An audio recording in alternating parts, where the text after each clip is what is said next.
Assalamualaikum warahmatullahi wabarakatuh. Masih bersama dengan saya, Anggreta Febriana Putri, dalam pembelajaran IPA. Hari ini kita akan belajar tentang kalor pada perubahan wujud benda. Nah, sebelum mulai pembelajaran, mari kita perhatikan gambar di bawah ini. Nah, misalnya kalian mempunyai air yang bersuhu 80 derajat Celcius. Ketika kalian masukkan ke dalam dua gelas yang berbeda, apakah suhu pada masing-masing gelas sama atau berbeda? Nah, untuk gambar yang kedua, ketika kalian memasak air di panci yang besar dan panci yang kecil, manakah yang cepat mendidih? Untuk mencari tahu jawabannya, mari kita simak penjelasan dalam pembelajaran hari ini. Pastinya kalian pernah membantu ibu atau ayahmu memasak di dapur kan? Pada saat memasak, kamu menggunakan energi panas api untuk menaikkan suhu air atau minyak. Dalam bab ini, kita akan belajar bagaimana perubahan pada benda akibat perubahan energi pada benda tersebut. Pertama-tama, kita harus mengetahui tentang pengertian kalor. Suhu menyatakan tingkat panas suatu benda karena di dalamnya terdapat energi panas. Energi panas yang berpindah dari benda bersuhu tinggi ke benda bersuhu rendah disebut kalor. Satuan internasional kalor sama dengan joule atau disingkat J.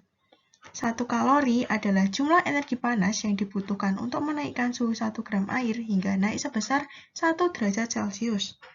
1 kalori sama dengan 4,2 joule. Secara umum, suhu benda akan naik jika mendapatkan kalor, begitu pula sebaliknya. Air panas lama-kelamaan akan dingin mendekati suhu ruang karena sebagian kalor dilepaskan ke lingkungannya. Nah, kenaikan suhu dipengaruhi oleh massa benda. Misalnya, air bermassa 200 gram akan memerlukan kalor lebih banyak daripada air bermassa 100 gram untuk mendidihkannya. Selain itu, untuk menaikkan suhu benda juga dipengaruhi oleh jenis benda. Perubahan suhu pada skala Celcius sama dengan perubahan suhu pada skala Kelvin ya. Nah, ini ada tabel tentang kalor jenis beberapa bahan. Jadi, setiap bahan itu memiliki kalor jenis yang berbeda-beda. Dari yang telah kita pelajari, dapat diperoleh konsep kalor dan perubahan suhu benda itu seperti ini. Kalor untuk menaikkan suhu benda bergantung pada jenis benda. Makin besar kenaikan suhu benda, kalor yang diperlukan semakin besar. Makin besar massa benda, kalor yang diperlukan untuk menaikkan suhu makin besar pula.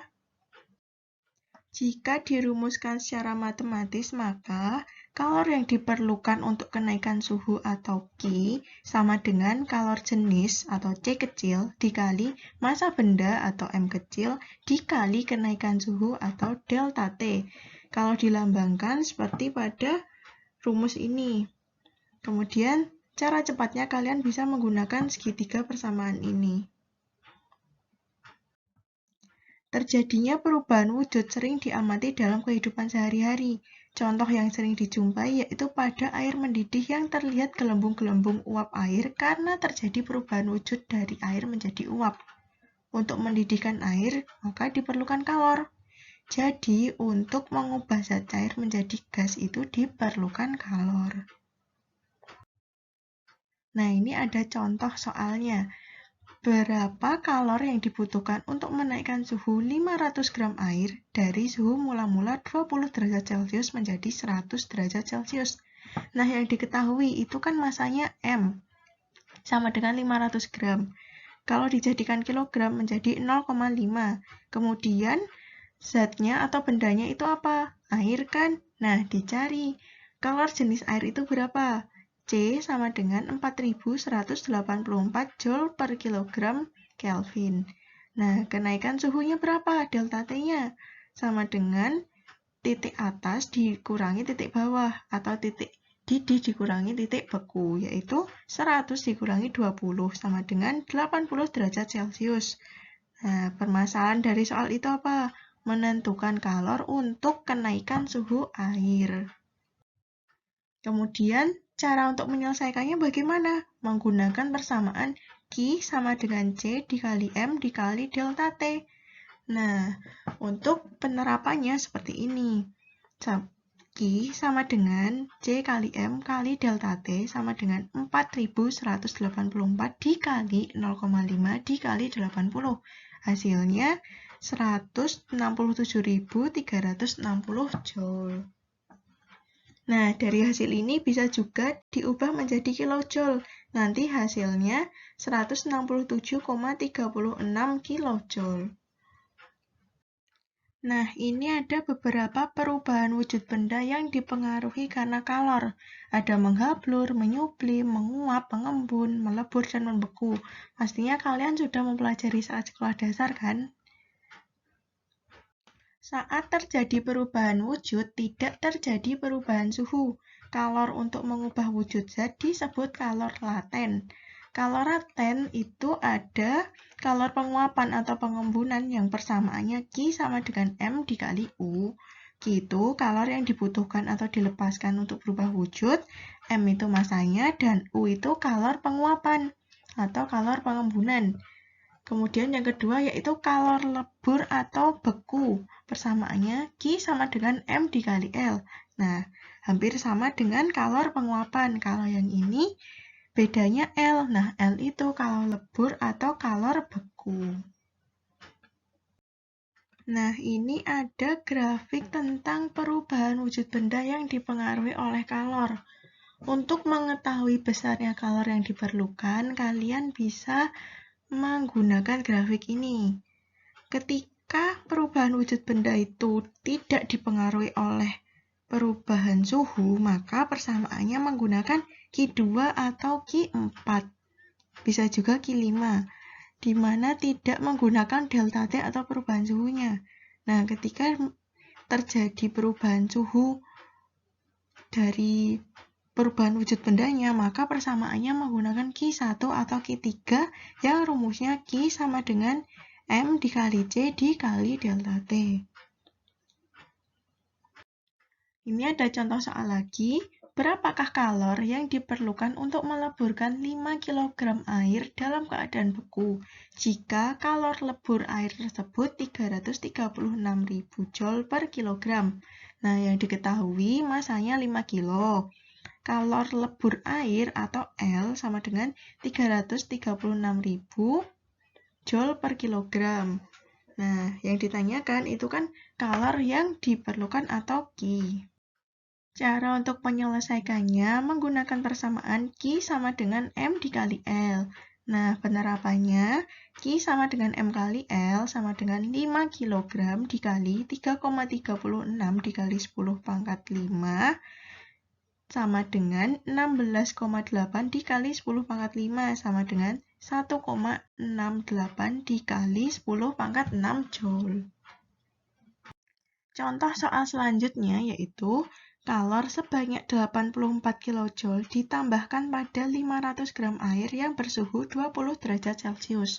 Berapakah suhu air itu jika kalor jenis air 4200 Joule per kilogram Kelvin? Nah, banyaknya kalor atau Q itu 84 kJ. Kalau diubah menjadi Joule menjadi 84.000. M masanya 500 gram menjadi 0,5 kg. Suhu awalnya 20 derajat Celcius dan kalor jenis air itu 4200 Joule per kilogram Kelvin. Maka ditanya suhu akhirnya. Untuk menyelesaikan itu menggunakan persamaan Q sama dengan M dikali C dikali delta T. Nah, ini sudah diketahui Q-nya, tinggal mencari delta T-nya. Maka diperoleh delta T sama dengan 40 derajat Celcius. Nah, untuk mencari T akhirnya itu delta T ditambah suhu awalnya, sehingga hasilnya 60 derajat Celcius. Nah, ini contoh perubahan wujud benda yang terjadi pada tubuh kita. Mengapa kita berkeringat? Sistem tubuh manusia bekerja optimal pada suhu 36,5 derajat Celcius hingga 37,5 derajat Celcius. Saat beraktivitas, misal olahraga, akan terjadi peningkatan metabolisme tubuh. Proses ini menghasilkan panas sehingga meningkatkan suhu tubuh dan memberi perintah agar tubuh berkeringat. Saat keringat menguap, maka memerlukan kalor. Kalor diambil dari kulit sehingga tubuh yang memanas menjadi dingin dan kembali ke suhu optimal. Kemudian, mengapa saat kedinginan menjadi cepat lapar? Saat kedinginan biasanya akan menggigil dan badan bergerak cepat. Gerak tubuh menyebabkan metabolisme dengan membakar energi kimia menjadi energi gerak yang menghasilkan energi panas. Ketika banyak bergerak saat kedinginan, maka akan cepat merasa lapar. Selanjutnya, ada teknologi pendingin sederhana. Biasanya, di depan bangunan terdapat kolam dan kadang-kadang dilengkapi air mancur. Selain untuk keindahan, juga agar lingkungan menjadi sejuk. Hal ini terjadi karena air di kolam menguap akibat adanya kalor.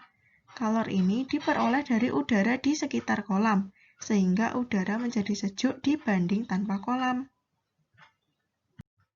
Kemudian teknologi pendingin makanan sederhana. Alat ini terdiri dari tempayan besar dan tempayan kecil yang dimasukkan ke dalamnya. Lalu pasir diisikan di antara dua tempayan. Selanjutnya air ditambahkan pada pasir sehingga pasirnya basah. Makanan atau bahan lainnya diletakkan di dalam tempayan kecil yang ditutup kain basah. Saat air di dalam pasir menguap, kalor untuk penguapan ini diambil dari sekitarnya, termasuk dari makanan hingga menjadi dingin. Nah, itu tadi pembelajaran kita hari ini. Terima kasih. Wassalamualaikum warahmatullahi wabarakatuh.